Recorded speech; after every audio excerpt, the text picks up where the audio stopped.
Welcome back, everybody, to Ravenstar's Witching Hour. I'm your host, Solaris BlueRaven, and I'm here with my very special guest, Chip Tatum. And Chip, you with me? I am. On your fourth cup of coffee? That's it.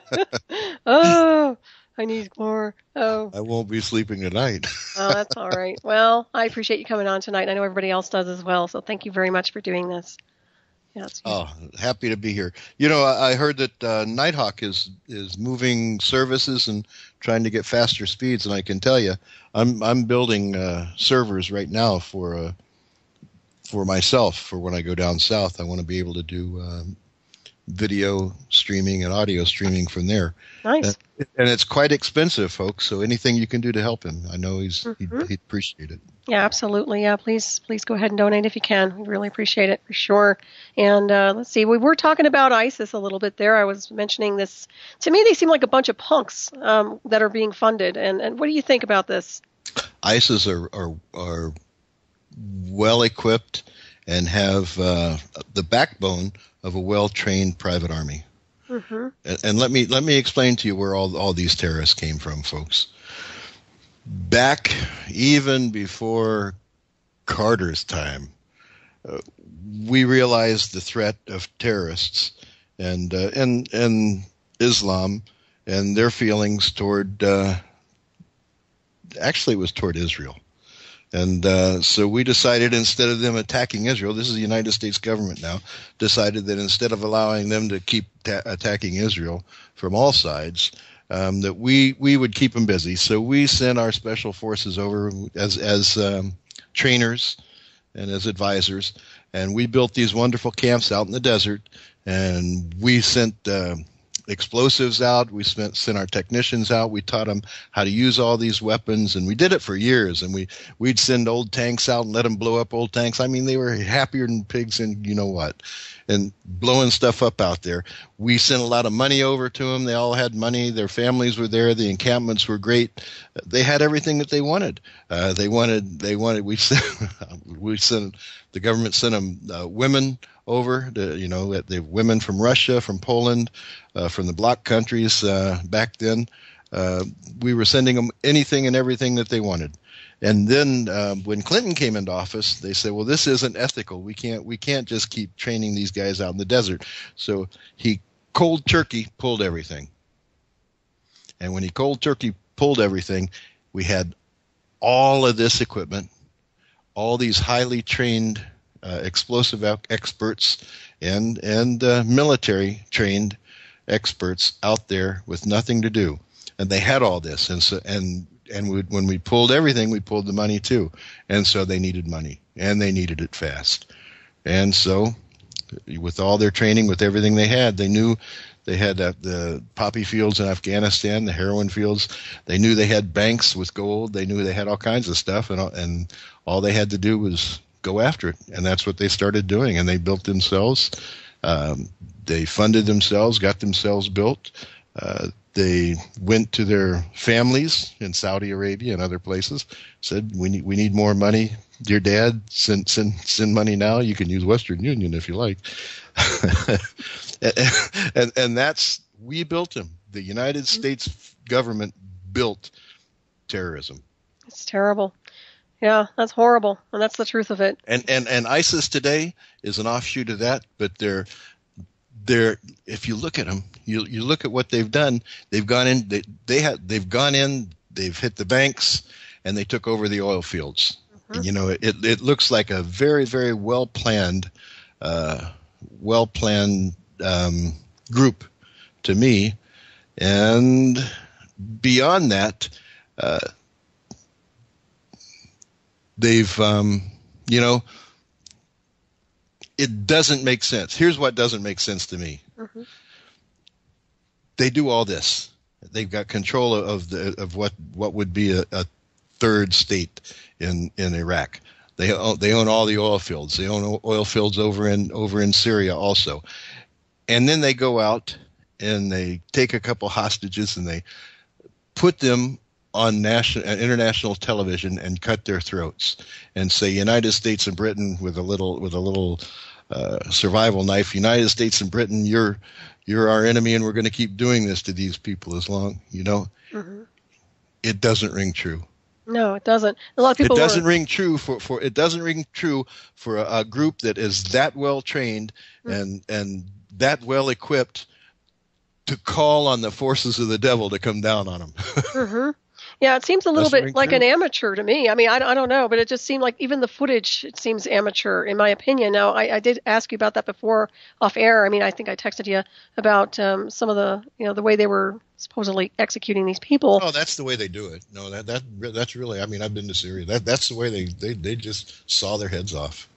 It's just like, to me, though, what's wrong with just shooting somebody, like a real assassin would do? What is this thing about being gory and disgusting? Is that just what effect, psychological effect, or what?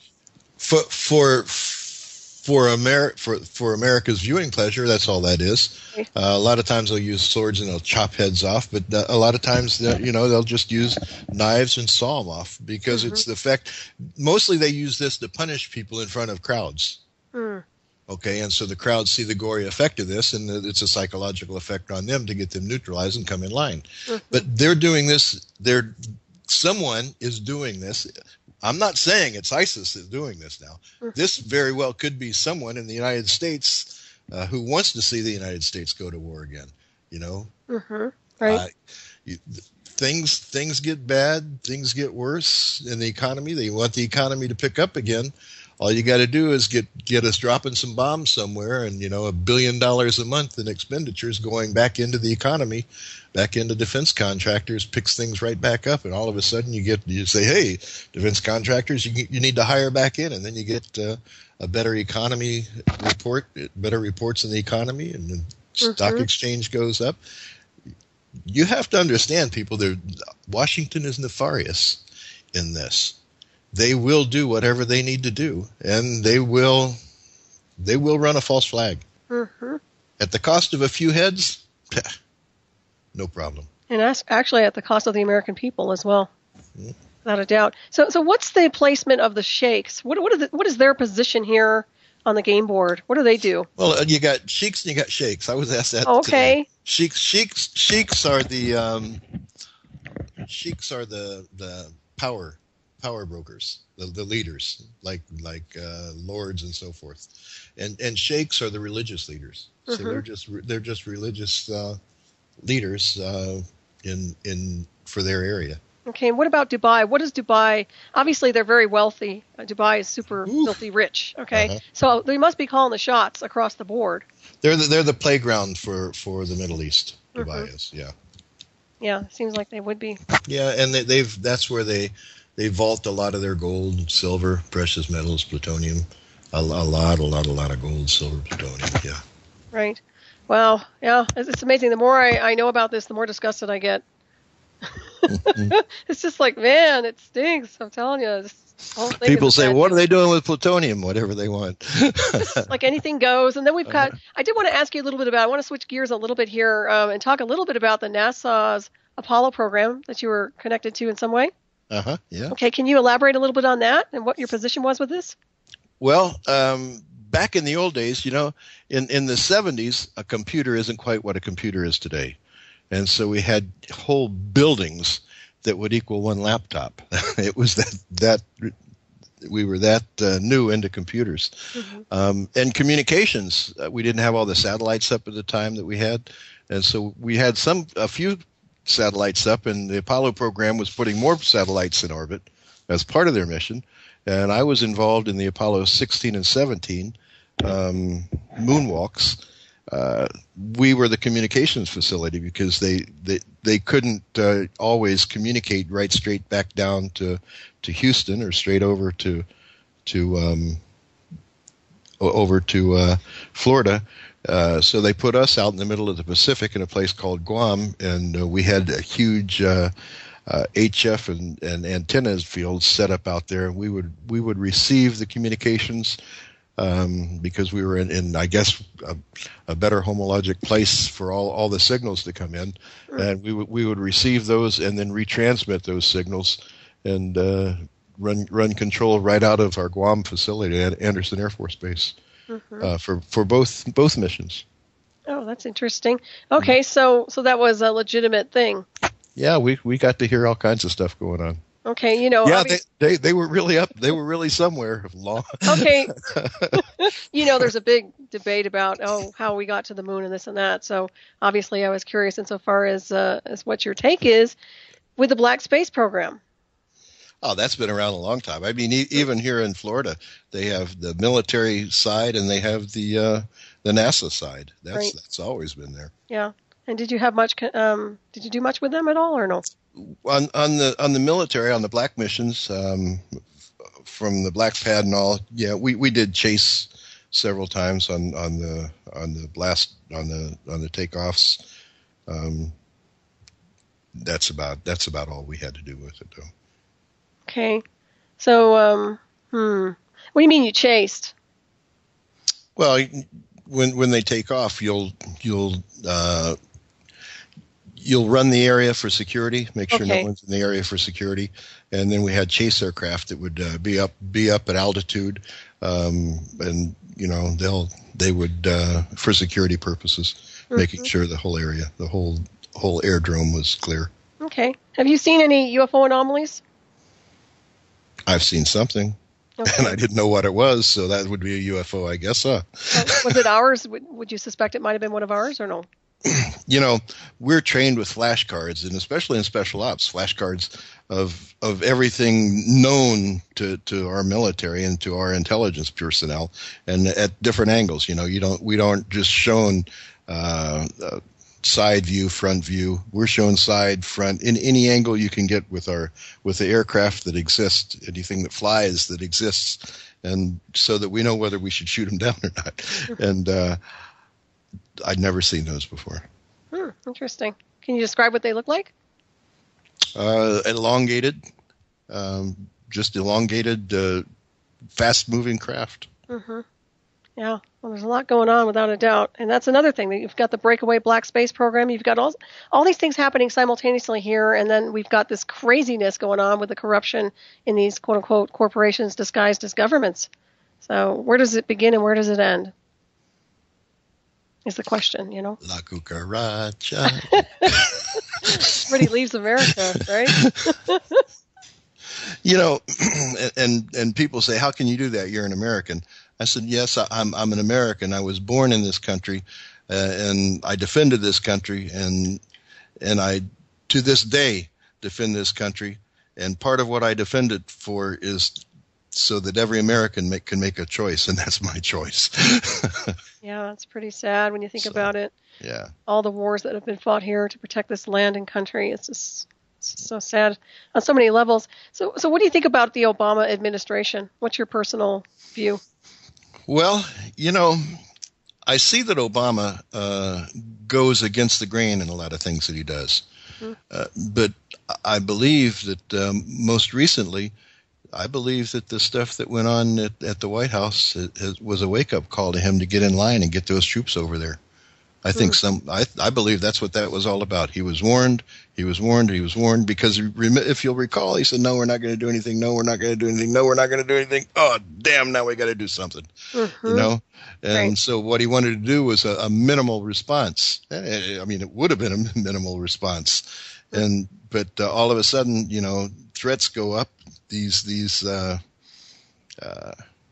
so-called little threats, people getting into the White House. Look, he can say, nothing's going to happen to me. I'm in the White House. Me and my family's in the White House. You're not going to, all of a sudden someone gets all the way into the East Room,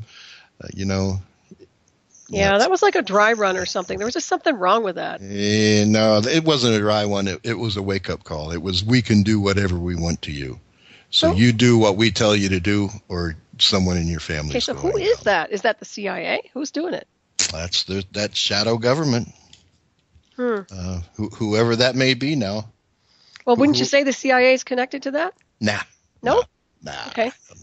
No, when we worked for the NSGs, we worked for international groups. We had people from the CIA, we had people from the Defense Intelligence Agency, we had Mossad, we had Turkish intelligence, Spanish intelligence, Danish intelligence, British intelligence. These are the people we worked for. Mm-hmm. And that's what the Pegasus was. It wasn't just a little group of American soldiers like Delta Force. We were an international group, and we worked internationally. Wow. How many were in that group? There had to be over 200. Wow, that's pretty big. Yeah. And we had assets to pull from. I mean, if we needed something done in a particular area, we didn't have expertise in that area. We'd have our asset list, and we'd pull the assets from that worked in that area.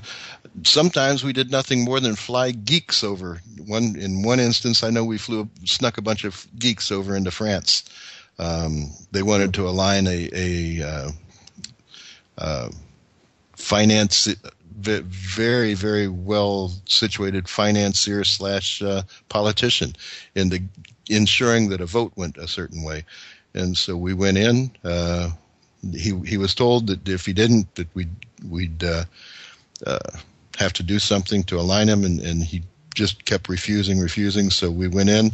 They hacked in. We flew this team in. They hacked into the bank, took all of his money out, and called him and said, "You want your money back? Oh, man. You'll take care of this for us." Jeez, you can't win with all this stuff going on. No, you can't. How does anybody win? I mean, seriously. It's wild. Yeah. Man. And so who's the opposing force for you guys? Okay, so there were you all, and then who else would oppose you in your group?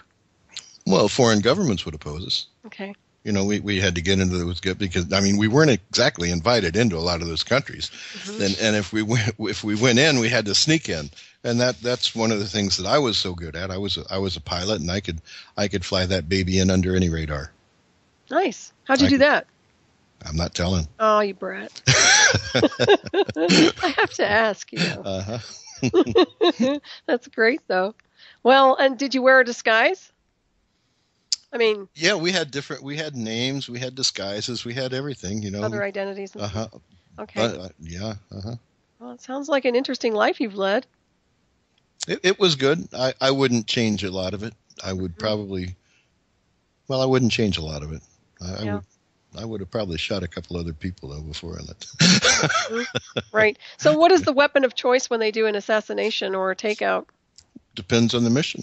Mm-hmm. If it's a long range, it's long range. If it's short range, I mean, I've used a .32 pistol, you know, 6 inches behind the head before. So I've used a stiletto to the heart. Wow. And the person would stiletto to the heart, has a drip section on the stiletto where the blood drips right down. You just set them down. They can't do anything. They just look like they're sitting comfortable under the tree, and you walk away, and nothing happens to them. Man, no witnesses were around when you were doing this stuff? Sure, there's witnesses. But what do they do? The stiletto works great. They just think the guy just sat down. Oh, my goodness. Mm-hmm. Wow. So how did you get trained for this? Who taught you? Oh, man. You know, I have to say our best instructors were the Mossad. Yeah, that's what I keep hearing now. That name keeps coming up. Okay. Yep. Yeah. But for other things, for movement, in and out, and for electronics, the best was British intelligence. So it just depended on what realm we were working in, or what realm we want to know about. As far as the combat effectiveness, it was the U.S. So it's interesting. So what about the electronics with British intelligence? What is their specialty? Can you elaborate on that? Those boys can bug anything. I wouldn't be surprised. Yeah, even people, right? Yes, sir. Yeah, I know that one. Oh, my goodness. Wow. So when the British intelligence, what do they go by? What is their division name? Well, you've got MI6 over there. Okay, is that the one that was normally connected in? Right. Okay. Yeah, this is kind of new to me.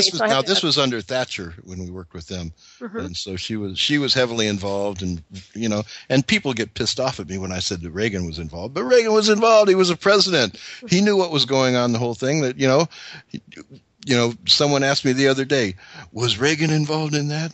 And I said, this is what he told us. He boots on the ground. Get over and do that. I got your back, boys. And that's the way it always was with him. And you knew it was all okay, but once Bush took over, boy, it was nothing but problems. I mean, we were picked up in a trip into Yugoslavia once, posing as Mormon missionaries, and one of the guys, now this is a Mormon missionary supposedly, one of the guys got involved with the girl over there, and we ended up getting arrested, having to break out, and so and our government, it was the way it is, they're not going to help us get out. Mm-hmm. You know, they don't know us, never heard of us. Right. You know? Well, isn't that the protocol? Isn't that what they normally are supposed to do? Yeah, it is, but they can back channel, too. You know. Right. But, yeah. You know, but not Bush. He wouldn't back channel anything. Yeah. So what about his son? Shrub. Yeah. He never quite grew up to a Bush. Oh, my goodness. They're all compromised. Now, another thing I want to ask you is, do you think that they're under some form of mind control? I think that they're under some form of ego control. Okay. No, they aren't mind controlled. They're just evil as hell. So where does that come from? Is it just their upbringing or what? Yeah. I guess. I mean, we've worked with a diversity of people and personalities, but nothing equals these Bushes. I mean, you know, I have friends say, "Oh, they're aliens, Gene." I say, well, you know, I don't know. I was married to an alien once. She was nothing like that. She was evil, but not like these guys. Yeah, there's definitely a ruthless side to them, without a doubt. And you know, I don't know where it comes from. You know, Prescott Bush was involved with the Nazis. Mm-hmm. And you can go all the way back to Prescott and come forward. But, you know, the power of the Bushes wasn't really the Bushes. George Herbert Walker and the Walker family are the power brokers behind the Bushes. The Bushes were just the political frontmen. Right. The Bushes never really had or really never made a lot of legitimate money. Every business that they opened, even their Harkin Oil, all that stuff, were flops. Mm-hmm. But they always had Walker back behind them, the Walker family, thus the George Herbert Walker Bush. And people don't understand that. Y'all want to get into something, go investigate the George Herbert Walker 2, 3, and 4, and investigate that family and see what they're up to. Right. That's all the money again. And Scott Walker is one that they need to look at real hard, because Scott Walker's real name is Prescott Walker. Well, that's very interesting. Yeah. Wow, it just gets uglier by the second here. Mm-hmm. I do appreciate your information. I know everybody else does too. But man, it's just like, is there any good news ever? It's just, Sure, there's a lot of wonderful places to be. It's just not in the United States. That's you know, the United States is overlawed everything. I mean, they've gotten to the point that they've just taken control of every single thing. And people, my friends overseas, you know, when I was talking to a friend and I said, well, you know, my friend is coming over. He just lost his home. And they said, how'd he lose his home? I said, well, he didn't pay the homeowners association fee. And so they took it from him, and they didn't understand a homeowners association fee. And then they got taught. We get in a big roundtable discussion over some, you know, some beer and pork, and we started talking about things. And they said, "Well, it doesn't sound like you people even own your homes. No. Like, you know, what's this American dream? Because it sounds like you're just renting your land if they can just take it from you." Mm-hmm. And, you know, when you look at it, it looks like you got to think, you know, you don't pay your taxes. You can look at taxes as a lease from the government, because the government owns that land. They're just leasing it to you. Mm-hmm. Exactly. So, yeah. And lease. Yeah, it's pretty sad, actually, when you think about it. A lot of people don't understand that. I mean, people are working their butts off here in America. They have their nose to the ground. They're not paying attention. And, you know, by the time they look up, it's all over. Yeah, and down there they don't see these problems. That you know, you own your land there. Right. If you don't, naturally they do have taxes. Some taxes. They don't have income taxes, but they have other taxes. They have sales taxes. They have land tax. I mean, the farm that I had, I paid $150 a year in taxes for over 100 acres. Oh wow, that's nothing. That's awesome. But some people don't pay that, and it's okay. That's never taken from them. But when they do sell it, the buyer has to add that amount in for the purchase and pay off those taxes to make it clean for the new person. So what about locals? Was there local mafia or anything like that? Oh yeah, it's so corrupt down there. But you know what? You know what's going on. I mean, if you want something done, you go to them, you pay them, and you get it done. Yeah, up front, right? What's not? It's transparency. Mm-hmm. It's very transparent down there. You know what to do. You know that if you're going to come in there and you're going to go into villages like these missionaries do, and like the U.S. government does, and tell these people in these villages that they should turn in so-and-so, or turn in anyone you know that's dealing in drugs, you know that you're probably going to get killed or kidnapped. But if you're a tourist going down there and you're not doing anything or bothering anyone or, getting into other people's business, you're going to have a great time down there. Mm-hmm. Yeah. Well, look how good a time the Secret Service had down there. That sounds like they're always having a good time. And that's nothing strange, I have to say. I've been around those guys for years and years, and they're hard partiers. They just got caught. Good grief. Yeah, it's a rough life for them, isn't it? Yep. My goodness. That's it's interesting to see. It's like they live in another reality completely. But it is in a way, because all the travel is kind of tough. I mean, it's especially if they're family men. I wouldn't think they would be. No, a lot of them are family men, family women. Wow, that's interesting. Yeah. Wow. That'd be crazy, especially on presidential detail. A family man, saying, "I'll take a bullet for my president." He needs to back off and think about his family. Yeah. Well, it's interesting. I mean, these days I would sacrifice a lot for my country, but man, what country's left these days? And I don't want to sound cynical, but I'm really thinking that our country is pretty much gone, and that it's only a matter of time before they change the name, from America to something else. Anyways, so who knows what they're going to turn it into? I was going to ask you a little bit about the mind control drugs you mentioned. I've heard you before talk about this, and what's the best drug they use for basically controlling the mind? The best drug that we used, even today, I don't know that any that can beat it, is a form of scopolamine, the natural form of scopolamine. The synthetic form is great and it's very powerful. It just doesn't do the same thing that it does from the daturas from the mountains of Peru, and the powder that we can extract from the datura, it's the trumpet flower. You've seen the big white and yellow and red and orange trumpet flowers.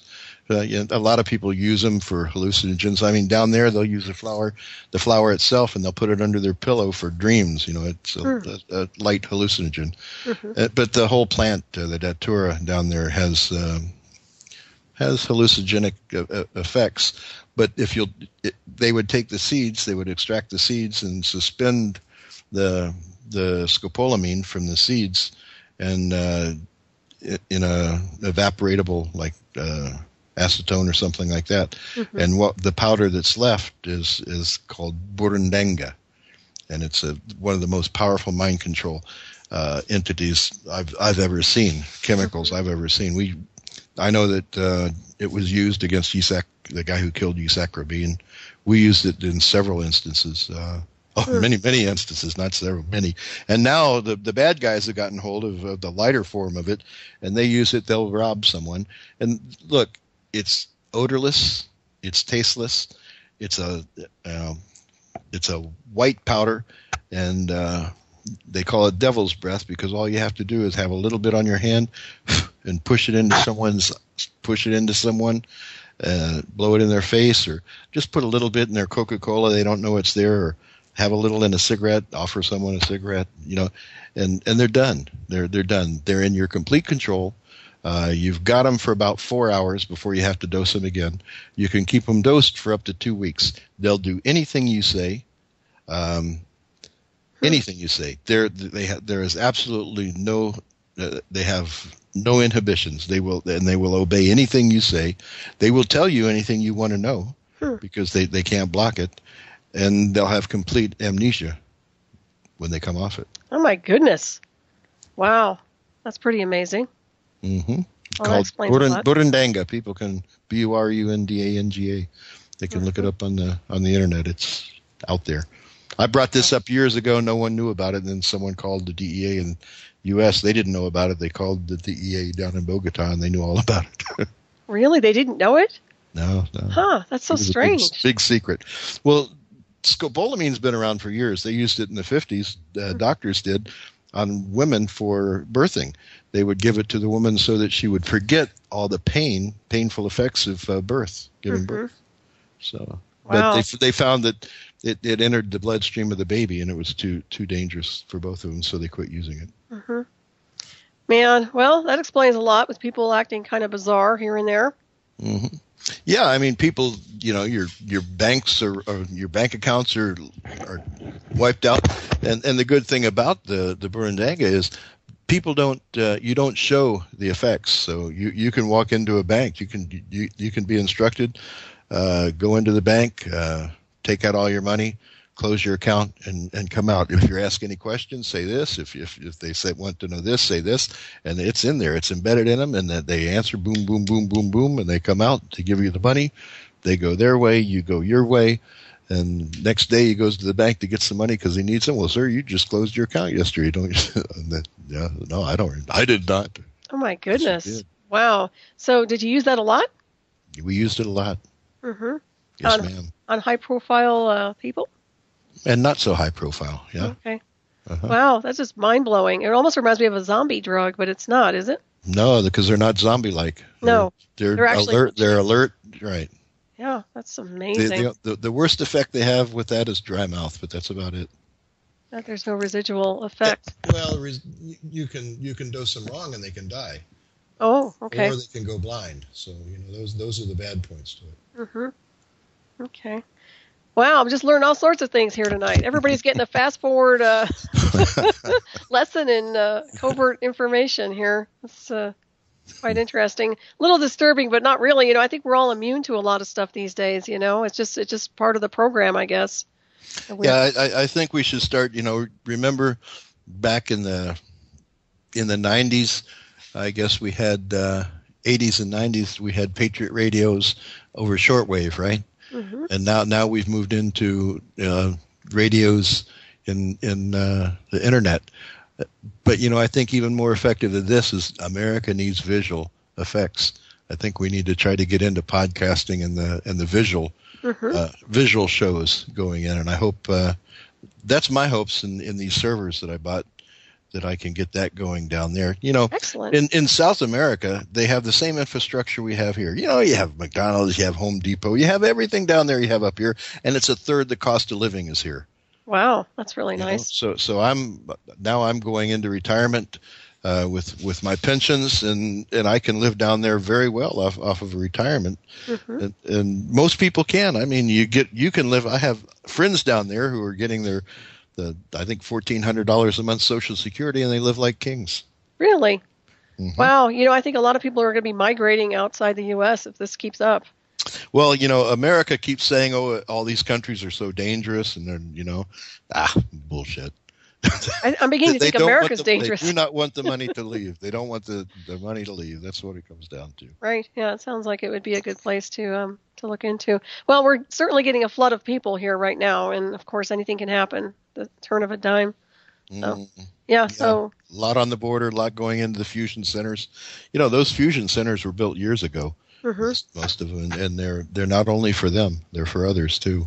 Right. A lot of the fusion centers aren't even operating. They have security, but aren't operating yet. So, but they're there. Those are just a compilation of all kinds of data, right? No, they have beds. You're kidding me. They're prisons. Yeah. Oh, they are. All these military bases we closed. Hello. Oh, no way. No way.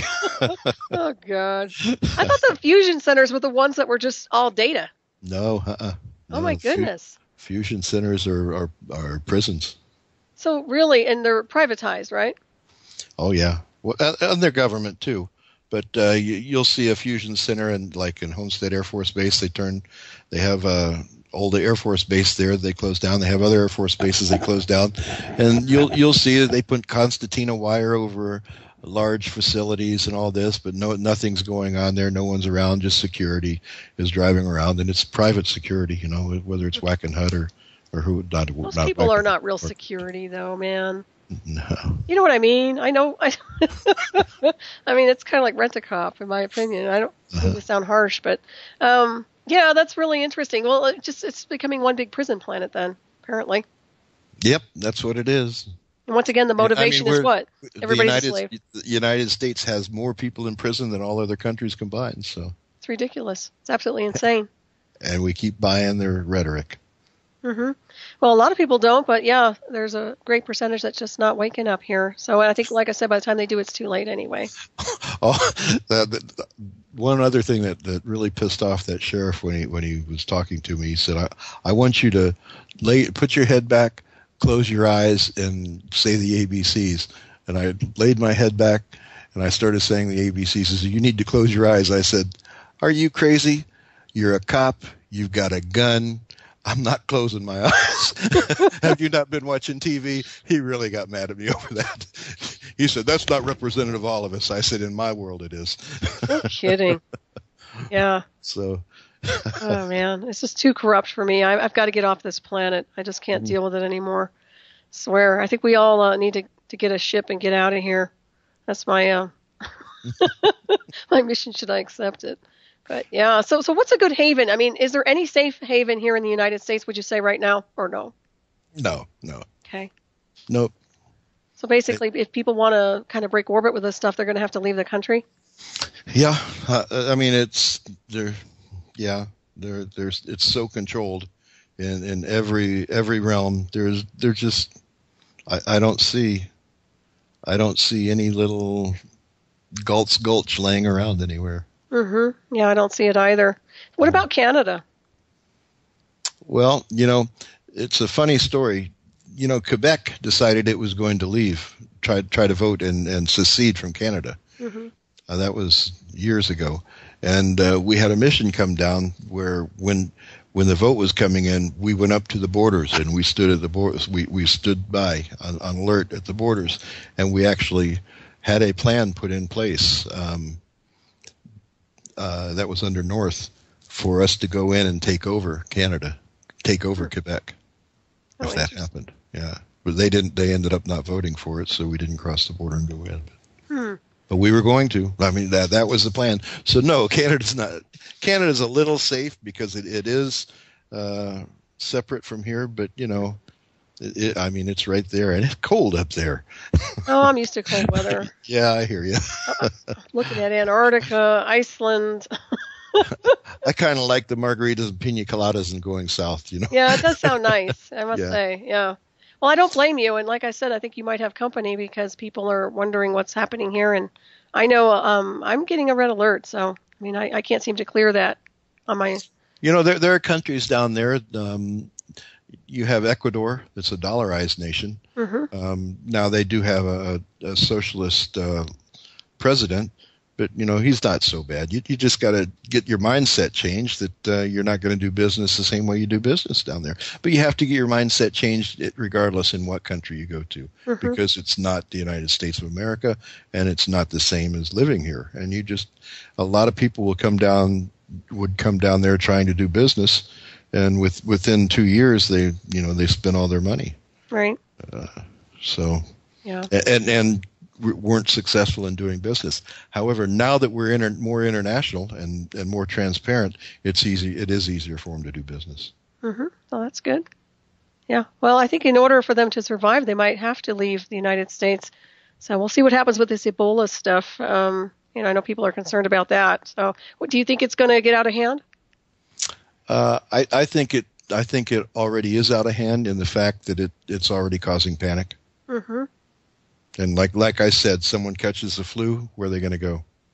Right. Normally, if someone has the flu, they'll just go to the pharmacy and pick up something for a cold. They're not going to run into the hospital. Now those emergency rooms are going to be boggled under. They're going to have to do something to see, here, he's got a fever, he's coughing. We're going to have to quarantine him. Boom. Mm-hmm.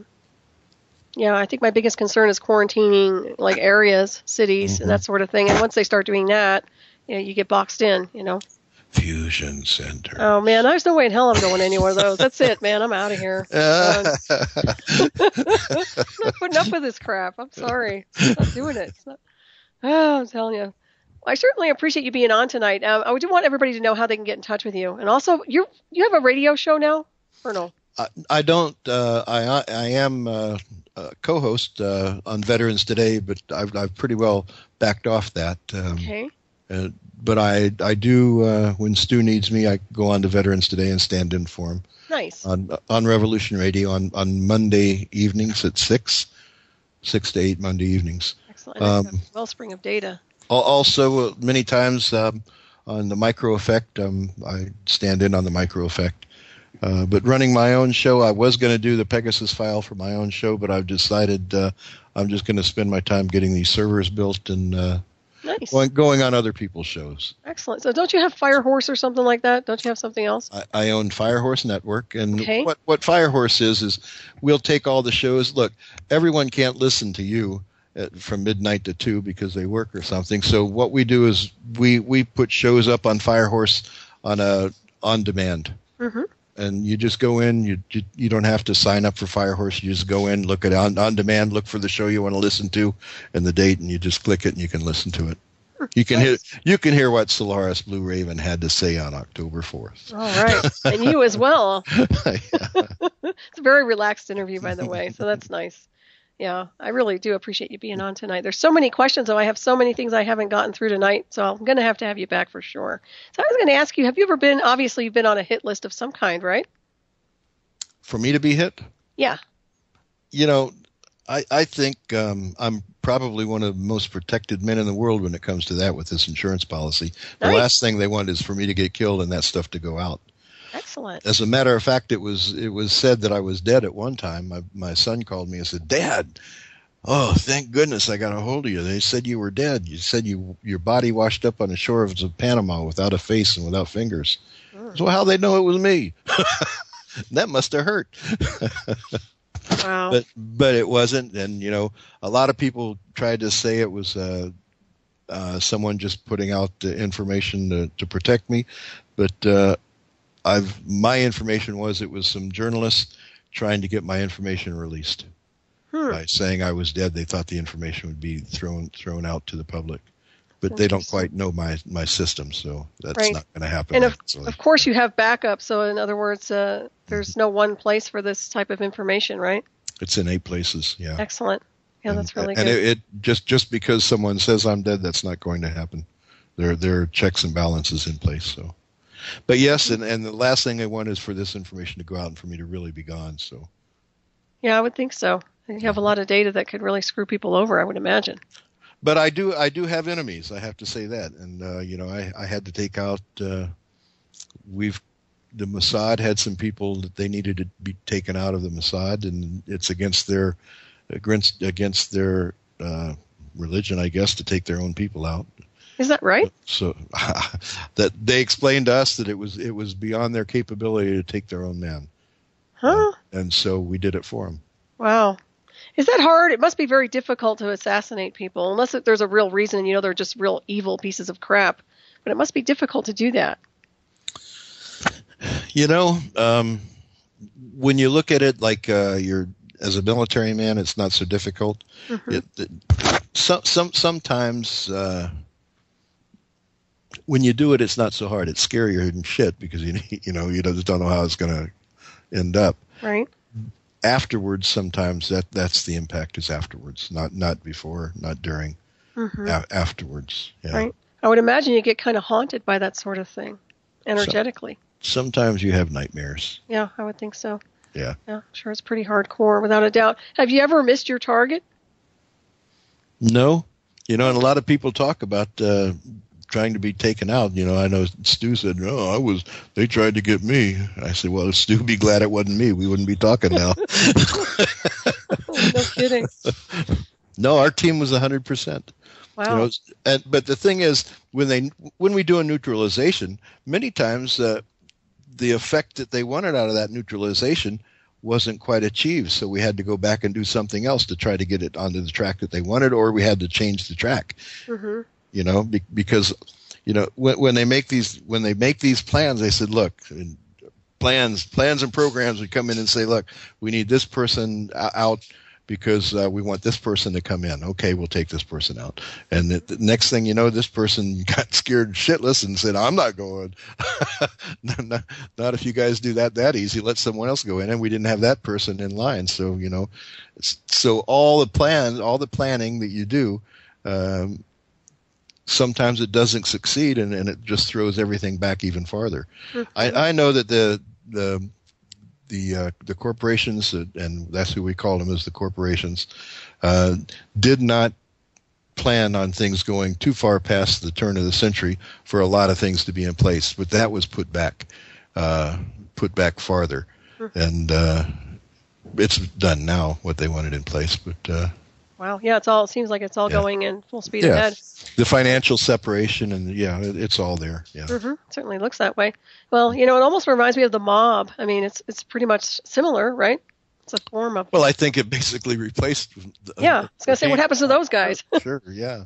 Yeah, that's really interesting. You look at the mob, and you don't have the mob anymore. You have people like Sheldon Adelson, the big billionaires in the countries that really run things. So. Right. Well, and obviously you catch your targets off guard, right? You've never actually looked at them eye to eye, or have you? Oh yeah, no, we would never just kill someone first. No, they'd always be warned. They'd be given the opportunity. Normally, they'd be given the opportunity. Look, we had a guy in Nicaragua.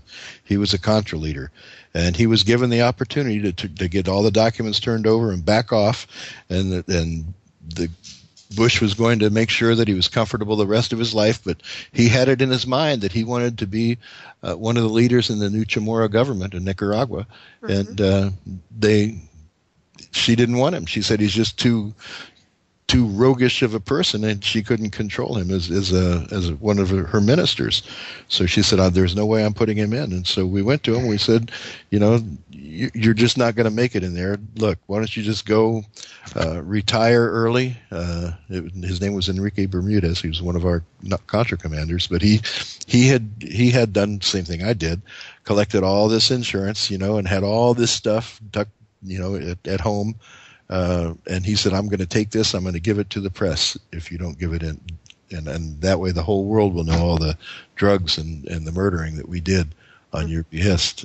Speaking of Bush and Reagan and the whole Contra thing, and he left us no alternative, and so we told him, you know what's going to happen. He said, "There's no way you can do that." He said, I'm a very public figure. I said, "Oh, okay."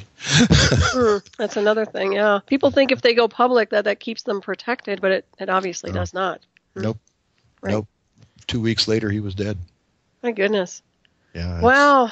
Oh boy. Well, I don't know what to say. It's almost sad, when you think about all this stuff and all the lives that are lost and all. It's all about politics and money and corruption and everything else. And I appreciate you being so honest about your information, by the way.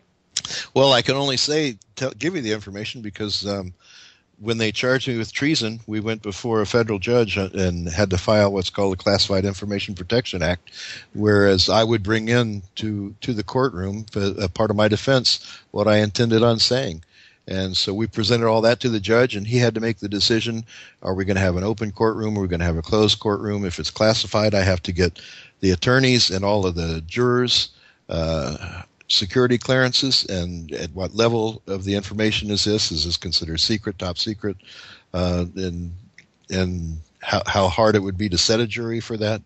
And so he decided that he made the decision that it is not classified. So everything that I gave to him at that point, I can talk about, and that's what I'm talking to you about today. There's a lot I can't talk to you about, right? Because it wasn't in that Classified Information Procedures Act. And he said, I'm going to say it's not classified, but you can't use it in your defense. Wow. Well, I wish you best of luck on that, and I'll have you back on here too. And what about the red list and the blue list I hear about, these lists that people get put on? Do you think there's any credibility to that? Oh yeah, there's lists. Oh yeah. Yeah. People are flagged. They're it's not red and blue. They're just well, I guess they're flagged at different levels. Yeah. And what's the protocol with that? What do? They just kind of profile them, or what? Yeah, they're profiled and then they're stored away, and depending on the tag, they're put into the NASA computers or in the NSA computers, and they're monitored a little more heavily than others. Wow, it's like Big Brother everywhere. My goodness. So, is there any? I know there was talk of nuclear sabotage here in the United States not too long ago. Have you received any information on that? We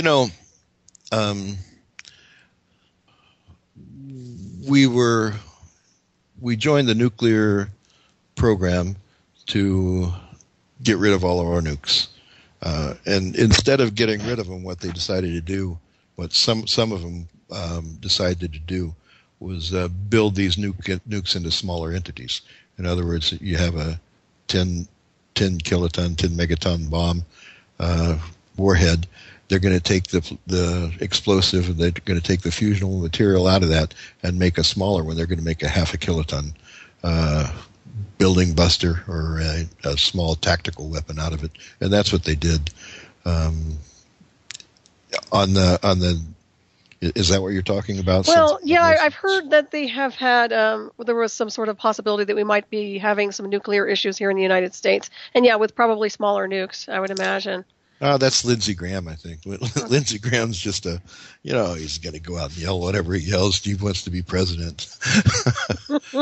Okay, so there's really no credibility behind that idea. Well, there are the small nukes that can be used where they would be used, and the good thing about a small nuke is, the radiation pattern and everything is very small, and you don't have the complete loss of the terrain forever.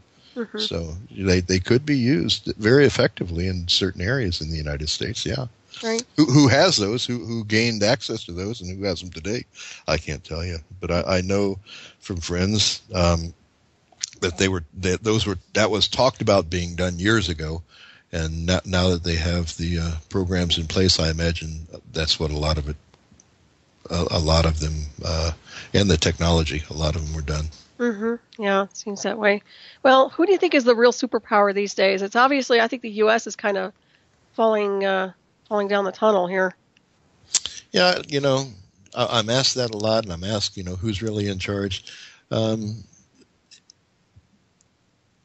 People think China is a superpower, but China's never really been at war. They helped out a little in World War II, but they're not that huge of a warring nation. Their capability is built as a defensive capability. Mm-hmm. If you want to look at someone who's more offensive, I'd look at Russia. Yeah, me too. Yeah, they seem to be evolving quite fast. And I think this is if I were Putin. He's a smart cookie. And in '85, I was across from him in Germany, and he was in KGB, and I was with the other guys. Mm-hmm. and he's very intelligent. He went into Ukraine and basically took over Crimea without a battle. Mm-hmm. What's going on in the rest of Ukraine is something else, and I don't believe that he's that heavily involved in that. I think he just, antagonizes it. He just pushes buttons there. But if I were him, they have huge oil fields in Russia. He would be, if I were him, I would make sure ISIS was solidly in charge of those oil fields and strike a deal with them to control mm-hmm. those oil fields through Russia. And he would be the strongest power in the world because he'd own the most oil. Mm-hmm. Well, it certainly looks like they might be heading in that direction. We're about ready to run out of time here. Chip, I want to thank you so much for joining us tonight. It's been a pleasure and an honor to have you on, and I hope to have you back. Solaris, it's great to be here. Yeah, it's really impressive to listen to what you have to say, and I do appreciate your honesty and integrity. And everybody, thanks for tuning in tonight, and also stay tuned for Shiny Side Out with David Dunder and Mecky coming up next to sell you on into the night. And I believe they have Dan Whittington on or something. I probably messed up that last name. But anyway, stay tuned for that. And is there anything else you'd like to go ahead and promote? We just have a few minutes here, but I just want to make sure I give you the floor.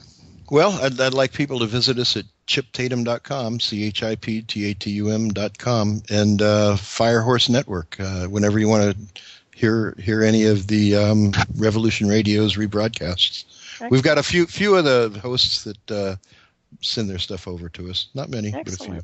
That's awesome. And also, if people want to support you, how can they do that? They can do it right on chiptatum.com. Excellent. I've got the Legal Defense Fund. I'm running there, trying to get enough money to pay this attorney that wants to go to battle. So excellent. Is that federal? You say? That's state. Okay. Federal is going to be tough to get through, but state, boy, we're looking forward to that. Right. Well, I wish you best of luck on that one, and do stay in touch with me on that as well. And probably going to run out of time here real quick, but who's running the NSA right now? Money. Money. Money. Is that it? That's it. Yeah. They're contractors. They're private contractors. Right. I was just wondering who the big power play was behind it all.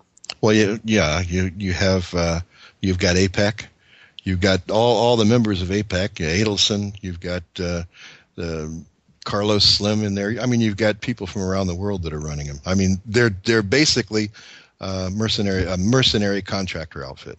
Mm-hmm. Yeah. Thus the boy who's hiding out in Russia. Man, I'll tell you what. Oh, really? Yeah. Oh, that's interesting.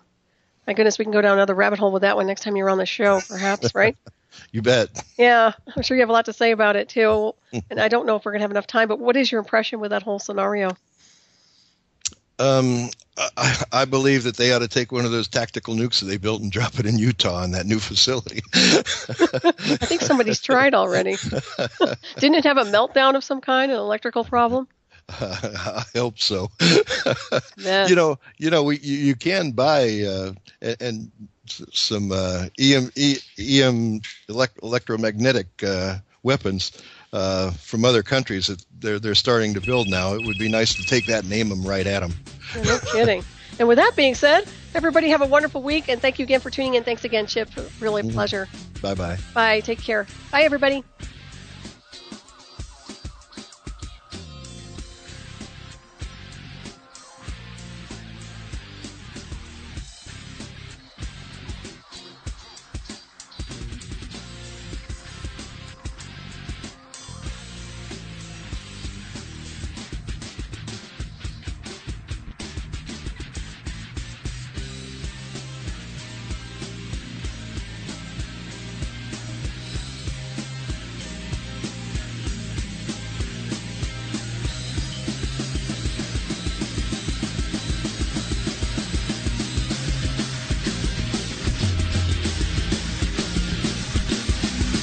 Thank you for listening to Revolution